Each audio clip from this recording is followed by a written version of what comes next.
Hi friends, ಎಲ್ಲರಿಗೂ ನಮಸ್ಕಾರ. Welcome back to my YouTube channel. ಇವತ್ತಿನ ಈ ವಿಡಿಯೋದಲ್ಲಿ ನಾನು ಮಶ್ರೂಮ್ ಗ್ರೇವಿನ ಪ್ರಿಪೇರ್ ಮಾಡ್ತಾ ಇದ್ದೀನಿ. ಅದು ಕೂಡ ಈಸಿಯಾಗಿ ಹೇಗೆ ಮಾಡೋದು ಅಂತ ನಾನು ಈ ವಿಡಿಯೋದಲ್ಲಿ ತೋರಿಸ್ತಾ ಇದ್ದೀನಿ. ಇದಕ್ಕೆ ಯಾವುದೇ ಥರದಾದಂತಹ ಮಸಾಲಾನ ನಾನು ಯೂಸ್ ಮಾಡ್ತಿಲ್ಲ.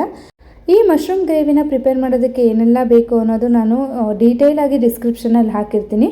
ಮೊದಲನೇದಾಗಿ ನಮಗೆ ಮಶ್ರೂಮ್ ಬೇಕಾಗುತ್ತೆ. ನಾನಿಲ್ಲಿ ಮಶ್ರೂಮ್ನ ಕ್ಲೀನಾಗಿ ತೊಳೆದು ಕಟ್ ಮಾಡಿ ಇಟ್ಕೊಂಡಿದ್ದೀನಿ. ಅದ್ರ ಜೊತೆ ಒಂದು 2 ಟೇಬಲ್ ಸ್ಪೂನಷ್ಟು ಮೊಸರು, ಹಾಗೆ ಮೆಣಸು ಮತ್ತು ಜೀರಿಗೆ, ಬೆಳ್ಳುಳ್ಳಿ, ಕಡಲೆ ಬೀಜನ ನಾನು ಒಂದು 3 ಟೇಬಲ್ ಸ್ಪೂನಷ್ಟು ತೊಗೊಂಡಿದ್ದೇನೆ. ಅದರ ಜೊತೆಯಲ್ಲಿ ಒಂದು 5 ಹಸಿಮೆಣಸಿನ್ಕಾಯಿ ಮತ್ತು ಕೊತ್ತಂಬರಿ, ಈರುಳ್ಳಿ, ಇಷ್ಟು ಕೂಡ ಬೇಕಾದಂತಹ ಪದಾರ್ಥಗಳು.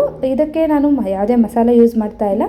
ಮೊದಲಿಗೆ ನಾನಿಲ್ಲಿ ಎಣ್ಣೆ ಹಾಕ್ಕೊಂಡು, ಎಣ್ಣೆ ಕಾದಾದಮೇಲೆ ಮೆಣಸು, ಅದರ ಜೊತೆಯಲ್ಲಿ ಜೀರಿಗೆ ಜೊತೆಯಲ್ಲಿ ಬೆಳ್ಳುಳ್ಳಿ, ಇಷ್ಟನ್ನು ಕೂಡ ಸ್ವಲ್ಪ ಫ್ರೈ ಮಾಡ್ಕೊಳ್ತೀನಿ.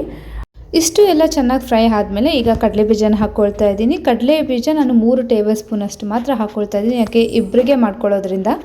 ಸೊ ಕಡಲೆ ಬೀಜ ಎಣ್ಣೆಯಲ್ಲಿ ಚೆನ್ನಾಗಿ ಫ್ರೈ ಆಗಬೇಕು, ಹಸಿ ಸ್ಮೆಲ್ ಹೋಗಬೇಕು. ಈಗ ಹಸಿಮೆಣ್ಸಿನ್ಕಾಯಿ ಹಾಕ್ಕೊಳ್ತಾ ಇದ್ದೀನಿ.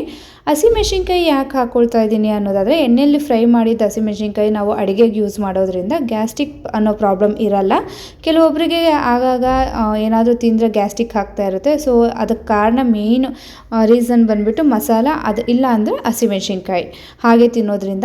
ಸೊ ಇಷ್ಟನ್ನು ಫ್ರೈ ಮಾಡ್ಕೊಂಡು ಆದಮೇಲೆ ಒಂದು ಜಾರ್ಗೆ ಹಾಕ್ಕೊಂಡು, ಅದ್ರ ಜೊತೆ ಸ್ವಲ್ಪ ಕೊತ್ತಂಬರಿ ಹಾಕ್ಕೊಂಡು ನಾನು ಇದನ್ನು ಚೆನ್ನಾಗಿ ಮಿಕ್ಸಿಗೆ ಹಾಕ್ಕೊಳ್ತೀನಿ.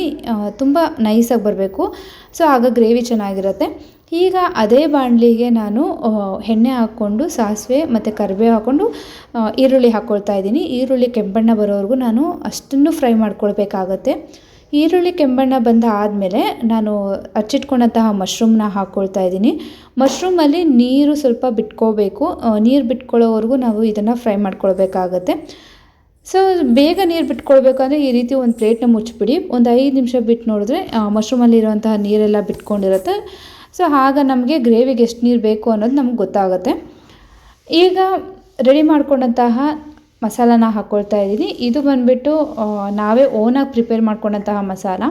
ಸೊ ಇಷ್ಟನ್ನು ಹಾಕ್ಕೊಂಡು ಒಂದು ಸಲ ಎಲ್ಲ ಚೆನ್ನಾಗಿ ಮಿಕ್ಸ್ ಮಾಡಿ, ಅದರ ಜೊತೆಯಲ್ಲಿ ಹಾಗೆ ರುಚಿಗೆ ತಕ್ಕಷ್ಟು ಉಪ್ಪು ಹಾಕ್ಕೊಳ್ಬೇಕಾಗುತ್ತೆ. ಉಪ್ಪು ಕೂಡ ನಾವು ನೋಡಿ ಹಾಕ್ಕೊಳ್ಬೇಕಾಗುತ್ತೆ. ಆದಷ್ಟು ಕಡಿಮೆ ಹಾಕಿದ್ರೆ ಒಳ್ಳೆಯದು, ಯಾಕಂದರೆ ಗ್ರೇವಿಗೆಲ್ಲ ಸ್ವಲ್ಪ ನಾವು ನೋಡ್ಕೊಂಡು ಉಪ್ಪು ಹಾಕ್ಕೊಳ್ಬೇಕಾಗುತ್ತೆ. ಒಂದೊಂದು ಸಲ ಉಪ್ಪು ಜಾಸ್ತಿ ಆಗೋ ಚಾನ್ಸಸ್ ಇರುತ್ತೆ.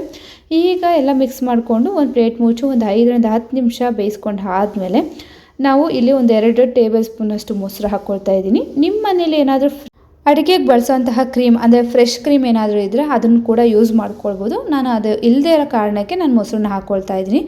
ಸೊ ಈ ರೀತಿ ಪ್ಲೇಟ್ ಮುಚ್ಚಿ ಮತ್ತೊಂದು 5 ನಿಮಿಷ ಬೇಯಿಸ್ಕೊಂಡ್ರೆ ಮಶ್ರೂಮ್ ಗ್ರೇವಿ ರೆಡಿ ಆಗುತ್ತೆ.